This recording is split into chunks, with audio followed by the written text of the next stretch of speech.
Podcast Inspirasi Berbagi.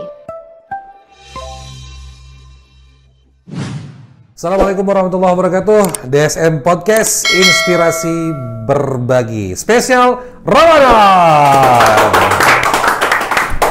Oke, Sobat Zakat, hari ini kita mengundang kembali sosok yang penuh inspirasi, sosok yang akan bercerita bagaimana indahnya hidup saat beliau sudah masuk Islam. Jadi kita akan mengundang Pak Gede Sugrindra untuk hadir di sini, dan beliau tentunya akan menceritakan bagaimana kisah-kisah hidupnya saat sudah masuk menjadi seorang mu'alaf.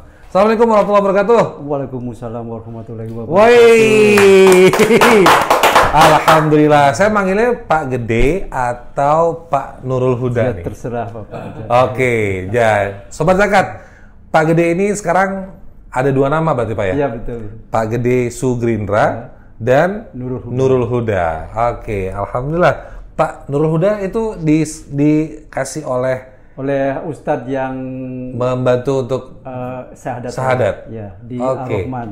Di Ar-Rahman. Ar-Rahman itu Renon Oke. di depan Renon Plaza itu masuk jalan. Oh iya. Oke, tahun berapa Pak? Pas sedang COVID tinggi-tingginya, pas sedang gini Delta itu loh. Virus Delta 2021. 21 ya? Tanggal 31 Oktober. Masya Allah. 31 Oktober. Oktober 2021 itu seolah itu reborn ya, lahir kembali ya. Tetapi sebenarnya saya sudah ke masjid-masjid itu dari sebelumnya Pak. Jadi orang-orang tidak tahu saya itu belum bersahadat gitu.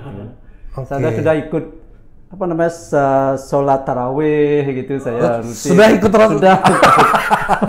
Jadi saya berpuasa sudah. Berarti pada saat saya bersahadat itu sudah puasa Ramadan yang kedua saya sudah.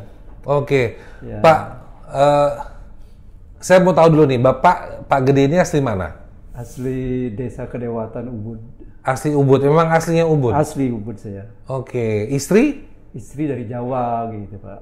Oh, istri Jawa. Di Jawa, cuma waktu nikah dulu saya diharapkan untuk nikah secara agama Islam. Saya nolak. Karena terus terang aja saya terbuka. Dulu saya tidak suka dan benci saya sama Islam dulu Pak. Tidak tahu saya. Kenapa Pak? Karena apa yang ada di waktu persepsi itu Bapak? saya kok begitu, kalau dengar Islam aja kayak takut gitu. Terbayang itu orang-orang yang beringas gitu. Orang-orang yang beringas, orang-orang yang pokoknya selalu menyalah-nyalahkan orang lain gitu. Sehingga saya disuruh waktu ini disuruh menikah di waktu itu di Bondowoso Pak. Saya sendiri yang menyampaikan ke kakak saya sebagai juru bicara untuk jangan mau kita tolak aja gitu. Tapi syukurnya kalau saya pada waktu itu menikah secara Islam berarti kan saya harus bersahadat dulu. Iya.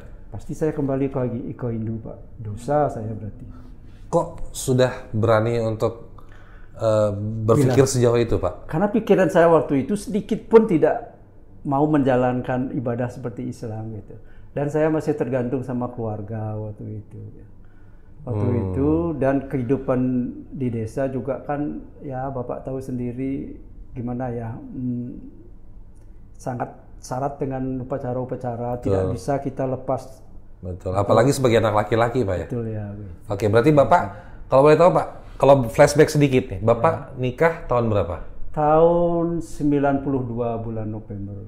92 bulan November Bapak menikah dengan istri dari Bondowoso. Dari Bondowoso. Tapi kenalnya di sini. Kenalnya di Bali. Oke, dan berarti Bapak memang di awal itu diharapkan untuk nikah secara Muslim. Ya betul. Dan Bapak nggak mau? Tidak mau. Seandainya saya mau, pasti saya kembali lagi ke Hindu Pak. Karena kehidupan di desa itu kan sangat syarat. Dan saya pengetahuan agama Islam waktu itu belum, artinya masih minim sekali. Yang terbayang pokoknya kok menakutkan sebagai orang Islam gitu. Beda dengan sekarang, ternyata begitu sangat nikmat sekali. Awal Bapak, bahasa sekarang itu kan kepo ya. Awalnya Bapak kepo atau mungkin apa yang membuat Bapak akhirnya mau untuk mempelajari? Apa cerita di balik itu sebenarnya, Pak? Mungkin dasarnya saya gini Pak ya, gangguan semacam apa ya, sakit saya sering, terutama sakit ini yang berkaitan dengan depresi gitu Pak. Dan sakit saya macam-macam. Perjalanan itu dimulai dari tahun berapa? Dari saya kuliah sudah sakit, gampang sakit. Ya, sakitnya itu yang berkaitan dengan imun. Pokoknya imun rendah, kambuh, dak pilek, demam. Hampir tiap pergantian musim saya sakit demam. Selalu seperti itu? Selalu. Dan lama-lama sakitnya. Yang paling parah itu sebenarnya sakit sulit tidur saya Pak. Insomnia. Itu yang penyebab utama sehingga saya jadi sakit-sakit. Tapi saya suka olahraga. Dulu badan saya agak besar, nggak seperti sekarang ini. Sekarang masih besar kok. Namanya aja Pak. Oke. Nah, terus akhirnya titik awal apa Bapak yang akhirnya membuat Bapak penasaran dengan Islam? Saya sebenarnya penasaran sama Islam dari awal Pak. Cuma mungkin setan lebih banyak dalam diri saya gitu ya. Sehingga masih menolak. Kenapa? Setiap saya suka membaca. Kalau saya membaca sesuatu itu pasti kan biasanya ada di sitir itu apa seperti ayat-ayat Al-Qur'an atau ayat-ayat Bible atau ayat-ayat Weda gitu ya. Tapi yang saya bandingkan gitu, setiap membaca di ayat-ayat Al-Qur'an itu dalam hati kecil saya, kok benar ini ya gitu, kok ini yang benar. Tapi saya tetap menolak gitu. Sebentar, yang Bapak baca ini Quran? Enggak, bukan. Ya, artinya sitiran-sitiran atau kutipan-kutipan itu loh, Pak. Misalnya saya baca kayak dulu kan saya paling apa ya, paling sering saya membaca majalah-majalah Tempo yang itu. Saya suka ulasan-ulasan gitu. Iya. Kan kadang-kadang atau baca yang umum-umum aja, seperti kejadian misalnya, pesawat jatuh di situ ada kutipan ayat Al-Qur'an tentang apa namanya musibah, bencana dan apa kabut apa mendung yang gelap itu Pak, kan ada petir yang gitu itu loh. Ada yang itu Bapak baca. Ya salah satu misalnya seperti itulah modelnya. Kalau ada setiap ada kutipan dari ayat suci apapun itu saya baca gitu. Tapi kok saya baca yang di Islam kok artinya lebih benarnya di Islam gitu. Waktu saya kuliah akhirnya saya sempat baca ini. Nah, karena saya waktu itu tidak suka sama Islam gitu, karena terbayang tuh beringas itu. Yang saya suka itu justru dari Nasrani, Pak. Kok damai gitu, kok damai kasih gitu. Sehingga saya waktu kos ada teman Nasrani punya Bible, punya kitab, saya pinjam dikasih setiap hari Minggu dia kan harus ke gereja, saya kasih, nggak mau dia bawa aja gitu. Jadi saya asik baca itu Pak, asik terutama itu yang di awal-awal itu perjanjian lama itu ya, perjanjian lama itu yang kisah-kisah para nabi. Betul. Itu sangat menyentuh saya. Dari situ saya sangat menyadari bahwa berarti kehidupan saya atau mohon maaf sekali ini kehidupan saudara-saudara saya di Bali ini kok jauh sekali dari ajaran agama yang benar gitu. Sebenarnya dari Injil itu Pak saya baca itu. Kok jauh sekali. Saya ternyata di situ di dalam Injil itu sendiri sudah istilah mereka menyatakan perang terhadap penyembahan berhala. Betul. Sehingga dari situlah saya sebenarnya setiap saya sembahyang, kalau sembahyang dulu ya kan sembahyang atau mau bakti gitu ya. Sembahyang di pura manapun pasti yang saya sebut itu pokoknya Tuhan yang Maha Pencipta gitu. Selalu saya sebut itu. Berarti itu Bapak akhirnya masuk Islam itu kan tidak ujuk-ujuk langsung masuk Islam. Tidak. Ada perjalanan spiritual yang Bapak temuin. Apa yang satu momen penting yang Bapak dapat akhirnya membuat Bapak mantep untuk saya Bismillah deh, saya akan masuk Islam. Apa momen yang paling Bapak ingat, yang paling Bapak menggugah emosi Bapak akhirnya, yaudah nggak ada pilihan lain, saya harus masuk Islam? Gini, saya kan kena sakit, depresi berat sekali gitu. Saya tergantung dari tahun 2008 Pak. Tergantung sama obat tidur saya. Selalu minum Selalu obat. setiap malam. Kalau enggak minum saya enggak bisa tidur. Sampai pagi akhirnya badan saya lemah, pikiran tambah kacau. Terus kalau saya berada di khalayak ramai kok seperti kayak Mumet. pokoknya sulit saya menggambarkan gitu. Apalagi saya ada misalnya kan kebetulan kalau di desa saya ya boleh dikatakan salah satu pemuka itu Pak. Oke. Tokoh di desa. Itu di desa saya itu setiap tahun itu mendatangkan istilahnya umat-umat dari desa-desa lain gitu Pak, dengan lengkap dengan barongnya. Pada saat penyambutan itu saya seperti sulit saya menggambarkan, seperti tersiksa rasanya gitu. Apalagi dengarkan gong yang bertalu-talu gitu. Sehingga kembali lagi saya ke pertanyaan tadi, karena kena sakit dan sulit tidur, setiap malam saya tergantung ini obat. Yang paling keras sakit saya itu 2008, saya jadi pasien psikiater, Dr. Robert namanya. Dr. Robert sudah diindikasi saya itu kena depresi gitu. Depresi itu berkaitan dengan ya biasalah tekanan hidup, terus kerjaan. Saya nggak pernah karena beban pekerjaan dan pekerjaan saya nggak pernah ya proyek besar itu nggak pernah berhasil, nggak pernah jalan gitu. Terus ada tekanan hidup lah dalam keluarga, termasuk tekanan ekonomi. Gitu. Akhirnya saya tergantung obat setiap malam, kena depresi pada tahun. Nah, ada proyek lagi Pak. Proyek besar sebenarnya ini lagi, proyek untuk pengolahan sampah menjadi limbah sampah menjadi energi listrik dengan investor kami dari Korea, perusahaan besar itu. Tiba-tiba itu gagal.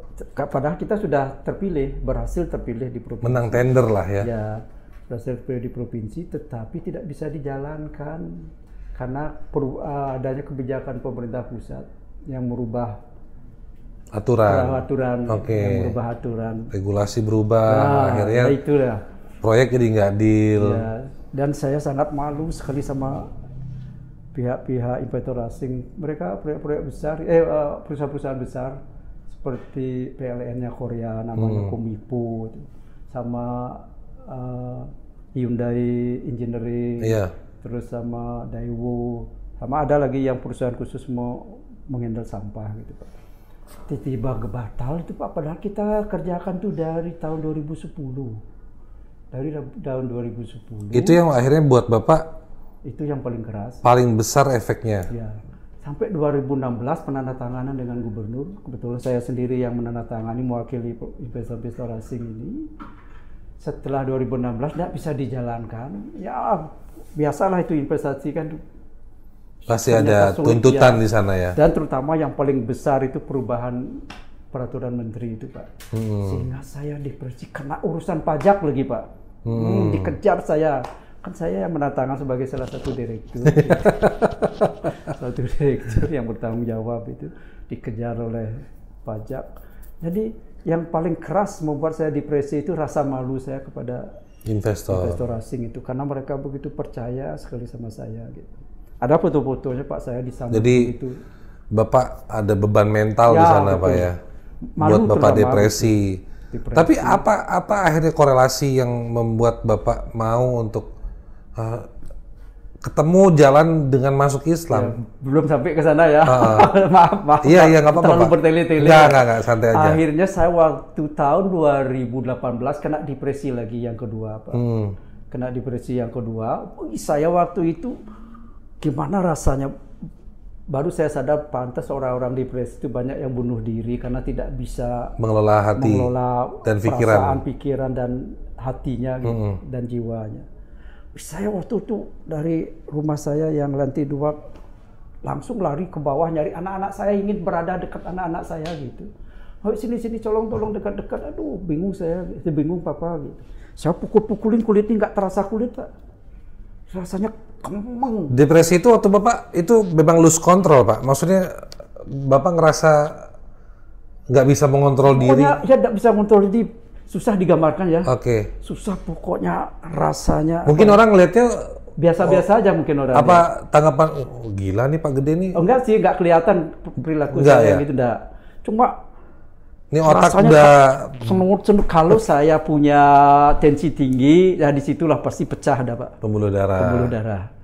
Syukurnya saya waktu itu suka olahraga. Saya olahraga setiap sore kalau sekarang pas waktu maghrib Pak. Di Renon, di lapangan Renon. Setiap sore sampai malam saya betah di lapangan. Yang ngilangin stres itu Pak. Nah waktu saya kembali lagi, waktu saya stres itu akhirnya saya ke dokter lagi, kena obat lagi, terus tergantung obat. Nah dari situ saya ingin mendekatkan diri. Dan bukan dari sebelumnya saya sudah sembahyang Pak, tetapi kan sembahyang saya mengikuti Hindu itu Pak 3 kali sehari. Gitu. 3 kali sehari. Tapi sembahyang saya memang dari sebelumnya itu, dari jauh sebelum dari saya muda, selalu saya pakai bahasa Indonesia. Dan yang saya tuju ya Tuhan yang satu gitu. Jadi saya ingin gini. Tuhan yang satu maksudnya Bapak?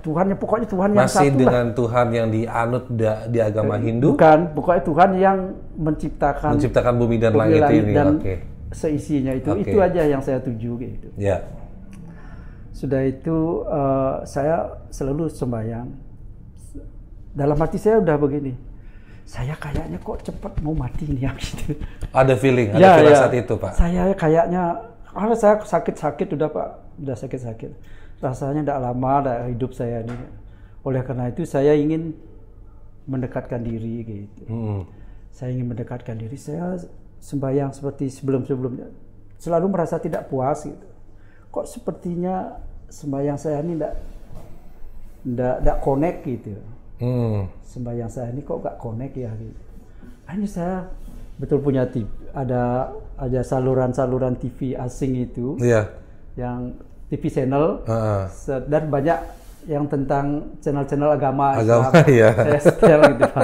Saya setel itu, jadi ngaji-ngajinya itu saya ikutin terus. Setiap saya habis sembahyang, saya di kamar terus nih, masih dalam suasana depresi itu, di kamar terus saya. Setiap saya habis sembahyang itu saya setel, terus saya betah dengarkan pengajian tuh. Yang saya gini itu ikut itu terjemahannya itu loh Pak. Itu yang Bapak baca? Nah itu saya baca. Wih kok mengerikan ya gitu. Menceritakan tentang hari setelah hari akhir. Hari pembalasan. Ya hari pembalasan itu. Setelah hari akhir, wih mengerikan sekali. Tapi kendalanya terlalu cepat di TV itu gitu. Terlalu cepat. Gitu. Nggak kebaca penuh jadinya. Ya, penasaran saya, cari aja di internet gitu. Cari aja di internet, Al-Quran saya cari, tapi yang ada terjemahannya. Mulailah saya membaca itu, mulai membaca terjemahan Al-Quran. Saya baca, di situ dah saya mulai tersentuh.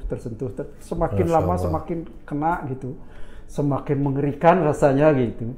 Kalau tidak mengikuti perintah itu, perintah Allah Al-Quran, mengerikan sekali. Mulai saya gini. Mulai bimbang sudah ini. Padahal sebelumnya benak saya itu saya ingin jadi orang Nasrani Pak. Masa istri saya ajak jadi Nasrani. Syukurnya dia nolak mentah-mentah dia. Dia terus bercerita kalau saya pindah agama, kenapa saya tidak pindah ke agama ibu saya saja gitu. Prinsipnya dia waktu itu. Pak, selama perjalanan itu Pak, ada teman nggak sih Pak? Enggak, saya sendiri Pak. Ada sama sekali tidak ada teman untuk yang Bapak ajak sharing? Tidak ada. Untuk yang mungkin menguatkan kembali hati Bapak dengan pilihan yang akan Bapak ambil untuk masuk ke dalam tidak Islam? Ada sama sekali nggak ada? Teman saya hanya HP aja, internet gitu ya. Internet, sehingga pada saat saya bukan sholat, sembahyang yang rutin tuh, tidak puas saya kok nggak connect rasanya gitu. Akhirnya saya gini Pak, coba belajar sholat gitu. Nah mulailah saya cari gini. Tata cara. Ada di HP saya ada gambarnya, termasuk arketnya itu Pak, cara sujud, cara melipat kaki. Gitu. Itu saya pelajari terus gitu. Tapi pada saat saya sembahyang yang rutin 3 kali itu, saya selalu bersujud, padahal di dalam Agama Hindu agama tidak ada Hindu atau sembahyang gerakan persembahyaan itu nggak tidak ada. ada gerak itu. Tapi saya selalu isi sujud itu. Entah kenapa saya kok merasa sujud. nyaman sekali kalau sujud gitu. Apalagi kalau saya dengar Ustadz berbicara bahwa pada saat sujud itu adalah itulah keadaan hamba, seorang hamba yang sangat dekat dengan Tuhan, Sang Penciptanya gitu. Oke. Sehingga saya setiap sembahyang selalu saya bersujud gitu. Oke, Pak Gede, kalau di awal Pak Gede menikah berarti kan mengajak istri nikahnya secara Hindu. Berarti kan istri menjadi murtad. Ya. Begitu kan Pak? Iya, betul. Nah, saat ini posisinya Pak Gede beserta istri itu masih dengan agama yang dianut masing-masing atau sudah sesuai dengan apa agama yang Pak Gede anut? Nah, begini ya, syukurnya dari awal saya sudah memahami, yang paling tidak saya baca di Injil itu yang Perjanjian Lama itu kan hampir sama dengan Al-Quran. Gitu. Jadi pada saat saya menikah saya punya komitmen istri saya tidak boleh terlalu terlibat dengan kegiatan keagamaan gitu. Oh, waktu di Hindu. Ya. Oke. Jadi begitu mau menikah saya buatkan itu tata cara untuk sembahyang dengan bahasa Indonesia, Pak. Oh ya? Ya. Pokoknya tujukan aja pikiran kepada Tuhan yang satu, Tuhan yang Maha Pencipta gitu. Jadi saya buatkan ini aja dibaca terus setiap sembahyang. Tantangan terbesar Pak Gede Ya. waktu Pak Gede akan memutuskan untuk masuk Islam itu dari istri, anak, atau keluarga besar? Nggak ada sih sebenarnya tantangan, Pak. Cuma setelah saya bersahadat kan disaksikan, saya minta istri sama anak-anak menyaksikan. Oh ya? Ya, saya suruh ajak mereka menyaksikan. Rupanya anak saya yang pertama kan menginformasikan kepada saudara-saudara saya, kepada kakak saya terutama, akhirnya kakak saya yang perempuan terus menyampaikan ke saudara-saudara hadir yang mereka? lain. Nggak hadir, Pak. Artinya menyampaikan setelah bersahadat. Oh, setelah bersahadat. Setelah bersahadat disampaikan pada waktu itu ibu saya sedang sakit-sakit. Justru karena saya tahu ibu saya akan segera meninggal ini, makanya saya putuskan bersahadat saja deh. Padahal saya sudah terbiasa ke masjid, Pak, tapi belum bersahadat. Oke. Saya Langganan di sholat masjid sudah mana Pak Gede? Pertama kali saya masuk masjid itu justru masjid di Karangasem. Di mana? Pada saat saya kundangan ke rumah tua ibu saya, ke rumah asal ibu saya. Karangasem mana Pak Gede? Asa namanya. Asa. Asa ya, dari Bubuk itu kan ada jalan kecil ke utara itu. Oke, Pak Gede udah biasa ke sana berarti. Sudah biasa ke sana. Nah, Tapi belum ada yang tahu bahwa Pak Gede itu belum. Pak Gede juga belum bersahadat belum ya? bersahadat. Cuma saya sudah sholat di rumah, Pak, di kamar. Di kamar saya sudah sholat. Belajar sendiri. Belajar sendiri. Belajar sendiri saya, termasuk cara melipat kaki, terus sama doa-doanya itu. Yang pertama-tama saya pelajari itu adalah Bismillah itu, Pak. Oke. Terus Kok Pak Gede nggak cari Ustadz Pak Gede? kan gampang Pak Gede. Maksudnya kenapa Pak Gede tidak coba begitu Mas sering ke masjid kan biasanya sekali dua kali pasti jamaah masjid yang biasa berjamaah di sana kan pasti akan menegur sapa lah. ya, Pasti lambat laun pasti akan punya teman di situ. Kok Pak Gede nggak coba untuk cari Ustadz deh gitu untuk sharing atau gimana? entah kenapa ya saya udah cukup puas dengan internet gitu aja, dengan YouTube banyak tapi yang jadi referensi saya itu. Berarti kan hatinya Pak Gede sudah yakin mantap banget itu Pak Gede. Sudah. Karena saya sebelum memutuskan Islam itu saya belajar ini dulu, Pak, puasa itu yang tantangan berat bagi saya itu berpuasa. Masya Allah. Itu tantangan berat. Karena saya dulu terus terang aja, jangankan puasa 1 hari itu, Pak. Terlambat makan saja saya sudah tidak tahan, sering uring-uring. Asam lambung naik ya Pak? Ya betul, terlambat makan. Oke. Entah kenapa itu kok saya punya niat coba dulu belajar puasa nih gitu. Saya ambil hari Senin karena saya dengarkan di Senin Kamis ya, itu sunahnya puasa sunnah. Saya coba hari Senin saya ambil puasa coba ini.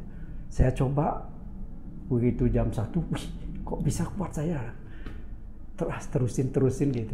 Ada seolah-olah semangat dorongan gitu. Terusin gitu. Pada saat saya puasa pertama itu udah lain rasanya, Pak.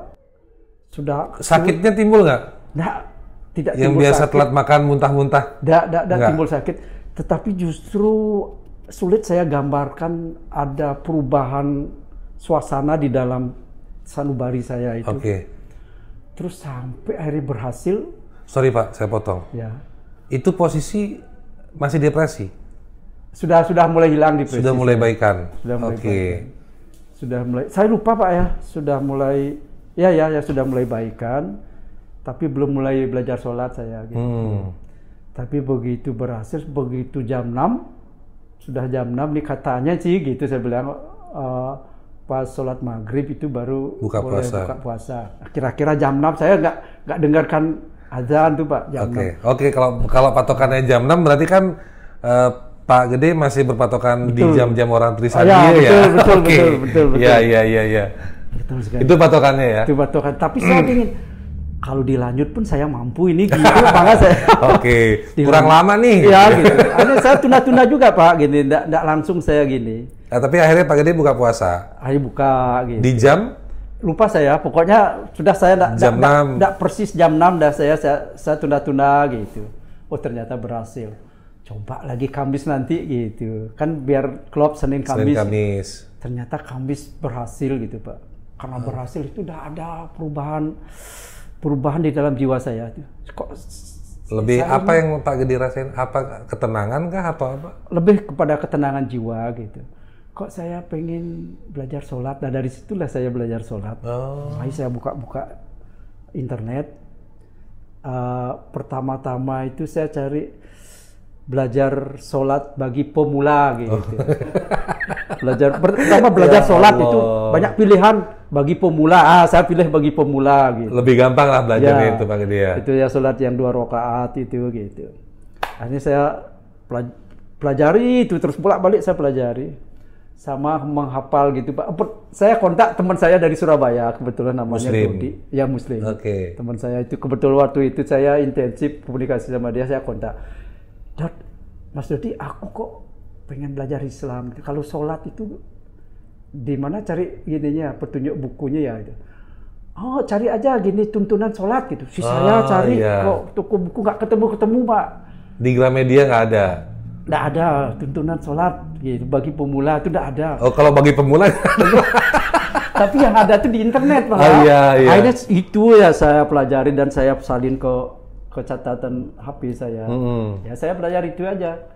Sama menghafal. Yang ada gambarnya itu Pak? Ya. Oke. Gambar-gambar. Sama menghafal Al-Fatihah. Itu yang utama kan. Sulitnya Pak menghafal Al-Fatihah karena saya terus terang aja yang namanya bahasa Arab tuh anti saya dulu. Begitu lihat tulisan Arab aja saya emosi. Pusing rasanya. Benci rasanya. Begitu TV aja kalau ada azan tuh matikan aja gitu. Waktu itu, waktu sebelumnya. Tapi pada waktu saya belajar itu, Al-Fatihah katanya wajib ini harus. Jadi saya Al-Fatihah saya pelajari, hafalkan, susah rasanya.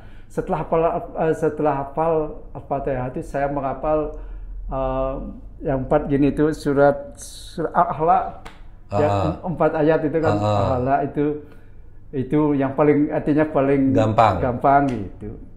Dan kebetulan juga artinya sangat menyentuh bagi saya gitu. Berarti Bapak akhirnya Pak Gede melanjutkan pembelajaran itu benar-benar sendiri Pak? Sendiri saya terus. Akhirnya belajar sholat saya 3 kali Pak. Tapi karena masih ke bawah sama yang dulu. Karena saya terus terangnya berat sekali rasanya. 5 kali. Bangun subuhnya berat sekali rasanya. Bangun subuh itu. Kalau di agama sebelumnya kan pagi sebelum matahari bunyi Trisandi itu jam 6 itu udah.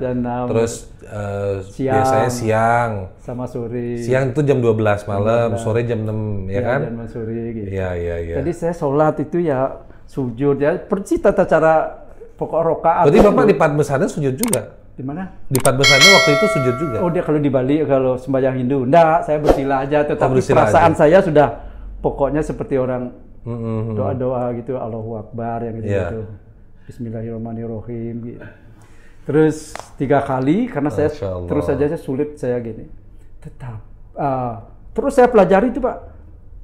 Terus saya pelajari sampai suatu ketika saya nonton di TV. tentang kisah perjalanan Islam setelah meninggalnya Nabi. Kan ada itu yang nabi-nabi palsu itu. Banyak. Nabi-nabi yang palsu. mengaku-ngaku Nabi. Ya, mengaku-ngaku Nabi itu. Merubah gini Islamnya itu menjadi sholat 3 kali itu. Nah inilah ciri khas orang munafik gitu dibilang. Padahal orang munafik. padahal orang munafik itu saya baca kan.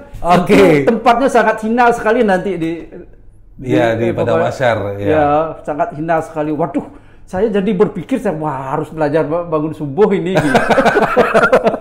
Berarti waktu 3 kali waktu sholat itu jam berapa aja? Saya menganggap sudah itu sholat Islam dah itu gitu. Cuma saya ambil 3 kali aja deh gitu. Oke. Karena kalau dari kepercayaan kita sebelumnya kan ya, bisa diatur lah gitu loh. Nggak usah terlalu kaku gitu. Tapi setelah saya baca itu terus saya dengarkan ini ciri khas pengikut-pengikut Nabi setelah Nabi Muhammad. Gitu ya, munafik ini dah menghapus sholat subuh menjadi hanya 3 kali aja, pokok tidak lagi 5 waktu. Tapi 3 kali saja. Munafik, wah saya harus belajar bangun subuh. Akhirnya saya terpaksa bangun subuh Pak. Padahal saya masih sulit tidur itu. Kadang-kadang tidur saya jam 3 baru tidur. Itu sampai sekarang Pak? Sekarang enggak. Sekarang udah enggak? Nah, justru setelah saya bangun-bangun subuh itu kok mulai berangsur-angsur, tidak seketika sih hilang ya Pak. Berangsur-angsur saya mulai lepas sama obat gitu. Masya Allah. Mulai lepas dan sudah bisa lepas sama sekali udah sekarang gitu. Oke, Pak Gede. Pak Gede ini sebenarnya kalau sekarang nih, saya sudah kenal sama Pak Gede. Pak Gede itu enak dipanggil Pak Gede Pak atau Pak Huda? Apa ya? Karena panggilan saya dari kecil udah gede gitu ya. Kadang-kadang kalau orang manggil saya Pak Uda atau Pak Nurul nggak nangkep telinga saya.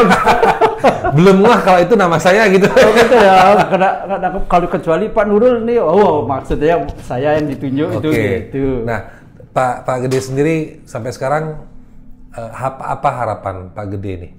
Apa harapan Pak Gede untuk keluarga kecil tercinta ini? Atau bahkan mungkin untuk keluarga besar Pak Gede? Ya harapan saya sih sebenarnya saya udah setiap habis sholat subuh selalu berdoa sudah lama sih supaya mereka diberikan hidayah gitu Pak. Supaya diberikan hidayah, dibukakanlah hatinya gitu. Kalau sudah hati tertutup kan sulit udah menerima hidayah. Karena Allah yang maha membolak-balikkan hati ya. Karena Allah yang membolak-balikkan keadaan dan yang membuka dan menutup hati gitu. Jadi saya mohon kepada Allah supaya dibukakan hati bagi keluarga, terutama keluarga kecil saya dulu. Supaya diberikan hidayah. Amin. Kalau istri sebenarnya sangat mensupport Pak. Malah senang dia melihat saya jadi muslim, jadi sholat. Seharusnya kan bisa lebih mudah Pak. Harusnya, untuk menarik istri kembali ke Islam. Nggak tahu ya apa ya. Setiap saya ajak katanya istri saya bilang belum siap gitu. Nanti Allah lah yang lebih tahu perasaan saya begitu. Nanti kapan Allah membukakan hati dan hidayah pada saat itu saat itu saja gitu. Pak Gede tapi sebenarnya disupport saya. Justru yang mengingatkan saya pertama kalau orang muslim itu harus wajib loh hukumnya sholat Jumat gitu. Langsung saya padahal dalam mau jalan undangan ke Karangasem, langsung saya ambil pakaian sholat saya yang selama ini saya pakai di kamar terus gitu. Hanya sholat di kamar aja terus gitu. Saya bawa itu peralatan sholat untuk kundangan. Begitu sampai di kampung ibu saya di Karangasem, saya bilang sama istri, tak tinggal dulu ya, nanti kalau ada yang tanya bilang aja beli bensin gitu. beli mobil, anak-anak juga bilang aja papa keluar beli bensin gitu aja. Pak, Bapak kalau sampai sekarang itu apa sudah jor-joran terbuka mengenai siapa Pak Gede sekarang? Dan apa aktivitas Pak Gede sekarang, entah itu mulai berani untuk bilang saya mau ke masjid, itu sudah berani seperti itu nggak Pak? Sudah itu ya? pada saat saya setelah bersahadat, kan anak yang pertama saya menyampaikan kepada Pak Gede putra-putri berapa? 3. 3 putri 2, laki 1, putra 1, yang putra yang kedua. Tengah-tengah ya. Jadi putri saya yang menyampaikan ke kakak saya, kebetulan ya kakak saya untuk di keluarga dia menonjol lah gitu. kebetulan juga orangnya suka ngobatin gitu, ngobatin orang. Dan banyak orang yang sering datang minta tolong gitu. Dan sebenarnya kami keturunan itu, bapak saya dulu ngobatin gitu. Dan anehnya, ajaibnya dulu pada saat bapak saya meninggal, saya buka-buka itu buku-buku ya, termasuk ada buku tulisnya, itu beliau punya catatan-catatan tulisan Arab. Karena beliau kan tukang ukur dulu dari zaman Belanda gitu. Oh iya. Dan saya ibu yang kedua, kebetulan tugas bapak saya itu bagian timur, mulai Karangasem sampai Lombok sampai Sumbawa. Kayaknya sepertinya pada saat di Lombok Sumbawa itu beliau banyak belajar tentang doa-doa untuk ngobatin itu gitu. Kalau dari anak sendiri Pak, kalau dari anak sendiri, anaknya Pak Gede sendiri, ada yang protes nggak Pak? Enggak sih, protes enggak. Cuma putri saya di awal-awal Pak Gede masuk Islam ya, sama sekali nggak ada yang protes? Putri saya yang pertama ini aja protes enggak, cuma dia usil kadang-kadang saya sedang sholat itu. Dia masuk kamar, langsung masuk ke tempat tidur saya di atas mungkin lihat saya lagi sholat gitu. Kayak penasaran dia, karena dia terus terang saja, dia lebih seperti saya dulu, lebih dekat ke Nasrani gitu Pak. Dan sudah biasa ke gereja, anak saya yang pertama itu. Oh ya? Diajak oleh omnya, sepupu saya. Dan saya izinkan memang dulu, karena memang saya mempelajari itu dulu gitu. Oke. Kalau sekarang?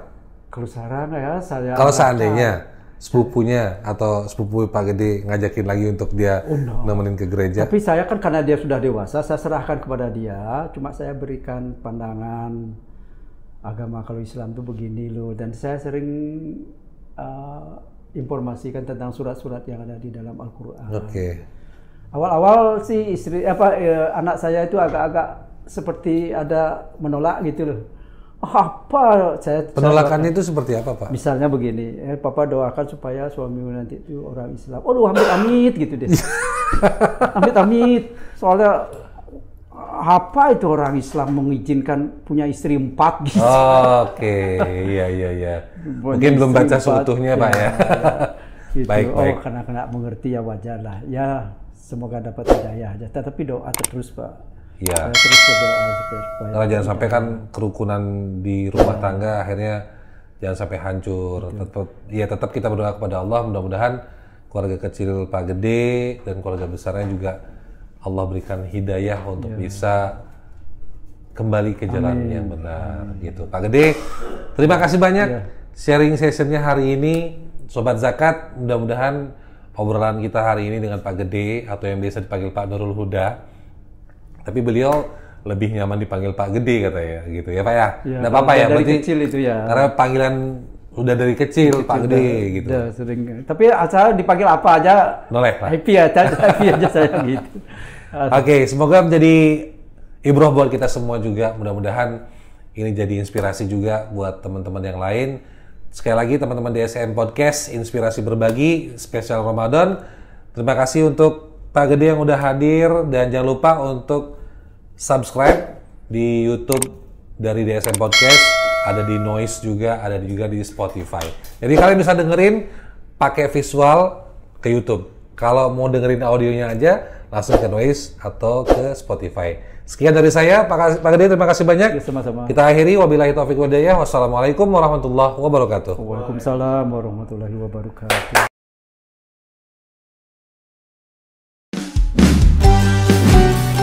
DSM Podcast Inspirasi Berbagi.